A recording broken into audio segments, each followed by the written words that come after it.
So let's do 1-3 and 1-4 together. The first one is, I'm just going to read it. Realtors, in attempting to secure a listing, shall not deliberately, and I'm intrigued by the word deliberately, shall not deliberately mislead the owner as to market value. Now, this is an easy story that even I have seen, where a realtor really needs the money, and maybe the home is worth $300,000, and they tell, in order to get the listing, they say, well, those guys can only sell your home for $300,000, but give me the listing, I'll sell it for $350,000, knowing that it's worth $300,000. Right. You've never seen that before. Never. I don't know why you would do it. It makes no sense, because when 3 weeks down the line, when you get an offer at $350,000 and your appraisal comes in at $302,000, you're back at square one. And it's a nightmare for you because you told them you could get them this much money for their house. Right. I have a very personal story. We're in the home that I built, and while I was building it, I had an agent, somebody who lives pretty close, and she was basically, well, while you're building that, why don't you buy this house because it's a good deal? And I was like, okay, maybe I can sell that one for a little bit more later and make a little bit of money. What she'd failed to tell me was, if you're living in a home and you go to buy another home, you have to prove that you can make both house payments, which I couldn't, or it's mortgage fraud. She didn't tell me that. And then, as I was completing the process, it actually appraised for $40,000 less than, I'd done my own assessment because I have some tools, and I was like, this home's only worth, what was it, $410,000? And she goes, no, it's worth $450,000. And I was like, I don't think so. And then the appraiser comes back, and it was worth $410,000 according to him. So I go to her and I say, we have a problem. And she says, no problem, just bring $40,000 to the table. And if I would have done that, I wouldn't have been able to move into this home. Right. And then my wife would have hated me and killed me, and I would have been living in misery forever in a cave. Wow. It happens. And it happens both ways. There's agents who underprice homes so they can get a quick sale. So that's how I got my start in real estate in New Mexico. Mm-hmm. I was in Albuquerque, and there was an agent who did so much business in this neighborhood where I lived. But just looking at the market and how it was going, I could tell he was underpricing homes. And I'm brand new to the market, and I'm brand new to New Mexico, but I could see this. Mm-hmm. So when I got my license, I started knocking doors. Mm-hmm. And I told people, we will price your home higher. It might take us a week or two to sell it instead of a day, but you will get more money. And there are enough homes here that your home will appraise. So that's what we did. And I would say that within 6 months, I owned that area. I'd probably be really rich if I still lived in New Mexico. Yeah. Because I owned that area within 6 months as being a brand new agent. Because being trustable is so unique. Yeah. Yeah. And that very agent, when I put my home on the sale, entered my home with via the lockbox without ever requesting a showing. That's awesome. Yeah. And I believe that you can learn from other businesses as well. I've got a good friend that moved into a home that I was renting as I was trying to buy this one, or build this one. He had a construction business where he would build or rebuild homes for American Indians in Washington. And there was a lot of distrust of anybody who showed up with white skin. So it took a lot of work, but he was able to get in with, get one person, one Indian, American Indian, to agree to let him do whatever on that house. And he treated them ethically. And next thing you know, he's got two others that want him to do that. And now the floodgates are open. That dude, he's a good dude. But he's got 7 figures and then some in his bank account. And this is because he was honest. Being ethical pays.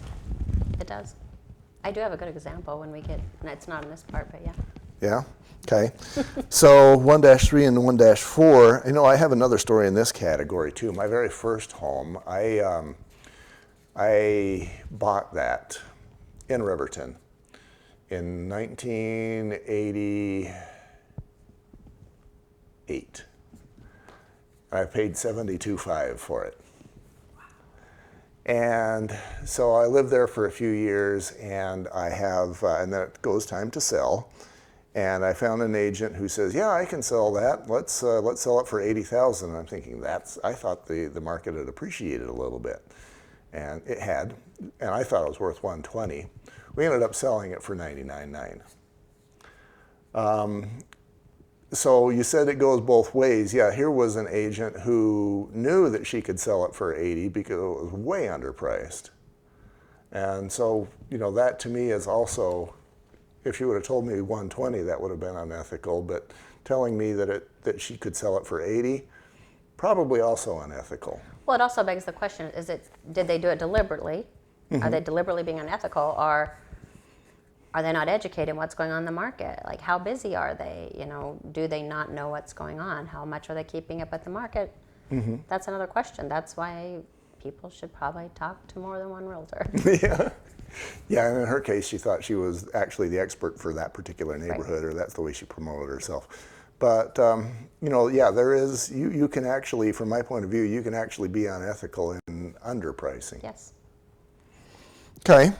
So, shall not deliberately mislead the owner as to market value. And then 1-4, shall not mislead buyers or tenants as to savings or other benefits. Now, I don't know what savings or other benefits means.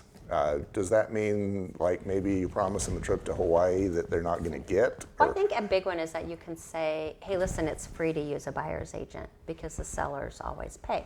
Uh-huh. Because the sellers don't always pay. And if you, for example, you set up a buyer-broker agreement that says that they are going to be contractually required to pay you 3% of the purchase price, and that seller is only going to pay, say, 2%, and now they're still responsible for 1%, but you told them that it's free to use an agent, you've misled them. Interesting. Does that make sense? Yeah. I've heard that phrase a number of times, and and then I've actually heard it the other way in some of the radio ads, where they say, "Hey, it's the buyer's money that is paying, for all of this, and so that's why you should list with us." Right. And so that would also be less than ethical. Yes. That gets us into section 1-5. Now, actually, no, 1-4, I have one more item. 1-3 says, shall not deliberately mislead. 1-4 says, shall not mislead. They omitted the word deliberately. And of course, now I'm going, why did we omit the word deliberately when we're talking about buyers, where the word deliberately was left in section 1-3? I don't have that answer. I don't either. So part of me wonders, okay, was it an oversight? Or, but then I also think when you're selling a house, you're talking about hundreds of thousands of dollars, mm-hmm. or, for that person, where with a buyer, you're just, on this we're talking about the savings that might be realized through using it. I don't know. I was just thinking about commission-based things there, but the fact is, it could apply to a buyer, saying, I'm going to save you thousands on your purchase. We're going to, get this home at a significantly reduced price. So I don't know, you made me... Yeah, and, that got a little convoluted right there. They leave out, so basically, you don't have the out, well, I didn't do that deliberately. So the standard is actually higher if you're the agent for the buyers. Doesn't matter whether you are deliberate or not, you can't mislead. Right. Thank you. That's even I was looking at that differently, but yeah. So now the question. I kind of want to redo this whole section. No, because I agree with you, because the thing is, when you have a buyer, okay, you don't want to deliberately mislead on value. But when you're with a buyer or a tenant, one, they're not as educated, most likely, because many of them have never bought a home. Right. So they are relying on you as the expert. This is what you told them. They're less sophisticated. Yes. Okay. So you really do have to watch your word. Here we're specifically talking about value. Here I think it comes with everything that you tell a buyer or a tenant how you are going, because you've got an obligation to educate them here as well. I've never noticed the difference between those two And words. this goes back to the Spanish-speaking buyers. You know, undeliberately misleading could include, I didn't get a translator so that I made double sure that they understood. Yeah. That's a high standard. Yeah. Okay.